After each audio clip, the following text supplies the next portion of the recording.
Bismillahirrahmanirrahim. Assalamualaikum warahmatullahi wabarakatuh.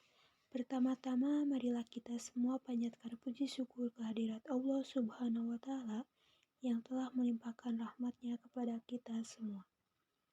Pada kali ini, materi mata kuliah psikologi umum yaitu inteligensi. Sebelumnya, pembahasan pada materi inteligensi ini yang pertama ada pengertian inteligensi. Macam-macam inteligensi, faktor-faktor yang mempengaruhi inteligensi, dan hal-hal yang berhubungan dengan inteligensi. Langsung saja ke pengertian inteligensi. Konsep inteligensi menimbulkan kontroversi dan debat panas, seringkali sebagai reaksi terhadap gagasan bahwa setiap orang punya kapasitas mental umum yang dapat diukur dan dikuantifikasikan dalam angka. Yang pertama ada inteligensi adalah suatu istilah yang populer. Yang kedua, menurut David Wechsler, inteligensi adalah kemampuan untuk bertindak secara terarah, berpikir secara rasional, dan menghadapi lingkungannya secara efektif. Sedangkan menurut Wang Muba, inteligensi merupakan suatu konsep mengenai kemampuan umum individu dalam menyesuaikan diri dengan lingkungannya. Yang ketiga, beberapa pakar menyebutkan bahwa inteligensi sebagai keahlian untuk memecahkan masalah. Yang keempat, inteligensi merupakan potensi bawaan yang sering dikaitkan dengan berhasil tidaknya anak belajar di sekolah. Dan yang kelima, kecerdasan atau inteligensi secara umum dipahami pada dua tingkat, yaitu kecerdasan sebagai suatu kemampuan untuk memahami informasi yang membentuk pengetahuan dan kesadaran. Kecerdasan sebagai kemampuan untuk memproses informasi sehingga masalah-masalah yang kita hadapi dapat dipecahkan, dan dengan demikian pengetahuan pun bertambah.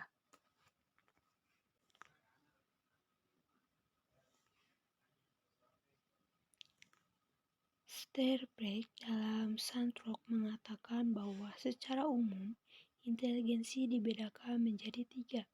Di antaranya, yang pertama ada inteligensi analitis, yaitu kecerdasan yang lebih cenderung dalam proses penilaian objektif dalam suatu pembelajaran. Dalam setiap pelajaran, selalu mendapatkan nilai yang bagus dalam setiap hasil ujian. Misalnya, seorang individu dalam ujian di setiap pelajarannya selalu mendapatkan nilai di atas rata-rata. Yang kedua ada inteligensi kreatif, yaitu kecerdasan yang lebih cenderung pada sifat-sifat yang unik, merancang hal-hal yang baru.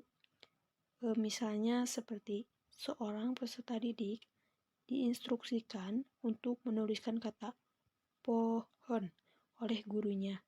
Tetapi jawaban seseorang individu yang kreatif dengan menggambarkan sebuah pohon. Dan yang ketiga ada inteligensi praktis, yaitu kecerdasan yang berfokus pada kemampuan untuk menggunakan, menerapkan, mengimplementasikan, dan mempraktikkan. Misalnya, seorang individu mendapatkan skor rendah dalam tes IQ tradisional, tetapi cepat memahami masalah dalam kehidupan nyata.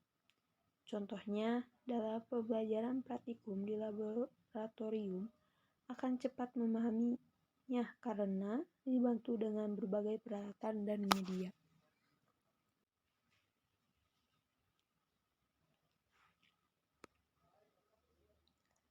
Pembahasan selanjutnya, macam-macam inteligensi. Ada beberapa macam inteligensi, antaranya A. Inteligensi keterampilan verbal, cenderung arah profesinya menjadi penulis, jurnalis, dan juga pembicara. Yang B. Inteligensi keterampilan matematis, cenderung profesinya menjadi ilmuwan, insinyur, dan akuntan. Yang C. Inteligensi kemampuan ruang, cenderung menjadi profesi arsitek, seniman, dan juga pelaut. D. Inteligensi kemampuan musikal, mereka pandai menggunakan kosakata musikal dan peka terhadap ritme, ketentuan, melodi, atau warna suara dalam sebuah komposisi musik. E. Inteligensi keterampilan kinestik tubuh, cenderung berprofesi menjadi ahli bedah seniman yang ahli dan penari. F. Inteligensi keterampilan intrapersonal, cenderung berprofesi menjadi teolog dan psikologi. G. Inteligensi keterampilan interpersonal. H. Inteligensi keterampilan naturalis. I. Inteligensi emosional.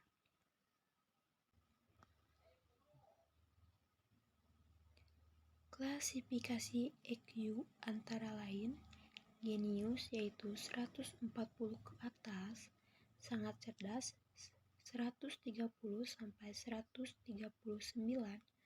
cerdas atau superior 120 sampai 129,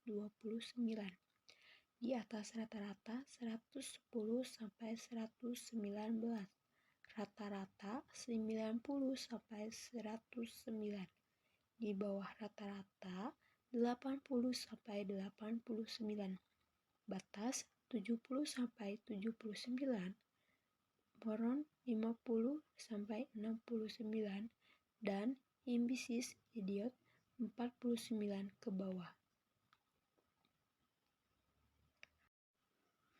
Faktor-faktor yang mempengaruhi inteligensi. Seperti yang telah kita ketahui bahwa setiap individu memiliki tingkat inteligensi yang berbeda. Perbedaan inteligensi itu dipengaruhi oleh faktor-faktor sebagai berikut. Yang pertama ada pengaruh faktor bawaan. Banyak penelitian yang menunjukkan bahwa individu-individu yang berasal dari suatu keluarga atau bersanak saudara nilai dalam tes EQ mereka bertoleransi. Yang kedua, pengaruh faktor lingkungan. Perkembangan anak sangat dipengaruhi oleh gizi yang dikonsumsi. Oleh karena itu, ada hubungan antara pemberian makanan bergizi dengan inteligensi seseorang. Pemberian makanan bergizi ini merupakan salah satu pengaruh lingkungan yang amat penting selain guru. Rangsangan-rangsangan yang bersifat kognitif, emosional dari lingkungan juga memegang peranan yang sangat penting, seperti pendidikan, latihan berbagai keterampilan, dan lain-lain, khususnya pada masa-masa peka. Ada beberapa yang berpengaruh pada inteligensi, antara lain lingkungan keluarga dan pengalaman pendidikan. Yang ketiga, stabilitas inteligensi dan EQ. Inteligensi bukanlah EQ. Inteligensi merupakan suatu konsep umum tentang kemampuan individu. Sedangkan EQ hanyalah hasil dari suatu tes inteligensi itu, atau yang notabene hanya mengukur sebagai kelompok dari inteligensi. Stabilitas inteligensi tergantung perkembangan organik otak.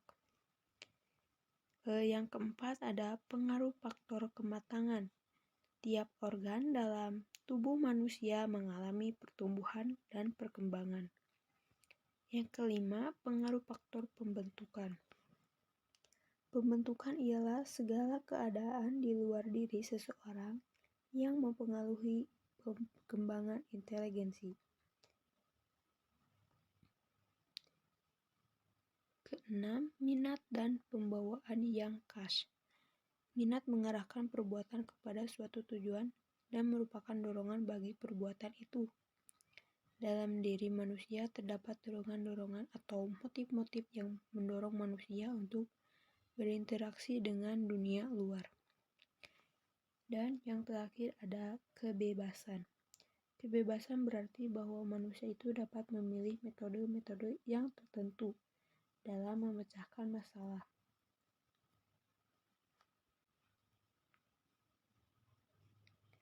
Beberapa hal yang berhubungan dengan inteligensi. Ada beberapa hal yang perlu diperhatikan dalam masalah inteligensi. Antara lain, yang pertama, inteligensi dengan bakat merupakan suatu konsep mengenai kemampuan umum individu dalam menyesuaikan diri dengan lingkungan. Dalam kemampuan yang umum ini terdapat kemampuan yang amat spesifik. Next, yang kedua, inteligensi dan kreativitas merupakan salah satu ciri dari perilaku yang inteligen, karena kreativitas juga merupakan manifestasi dari suatu proses kognitif. Meskipun demikian, hubungan antara kreativitas dengan inteligensi tidak selalu menunjukkan keselarasannya. Dan yang ketiga, hubungan inteligensi dengan kehidupan. Memang, kecerdasan atau inteligensi seseorang memainkan peranan yang penting dalam kehidupannya. Akan tetapi, kehidupan adalah sangat kompleks integrasi. Bukan satu-satunya faktor yang menentukan kesuksesan tidaknya kehidupan seseorang.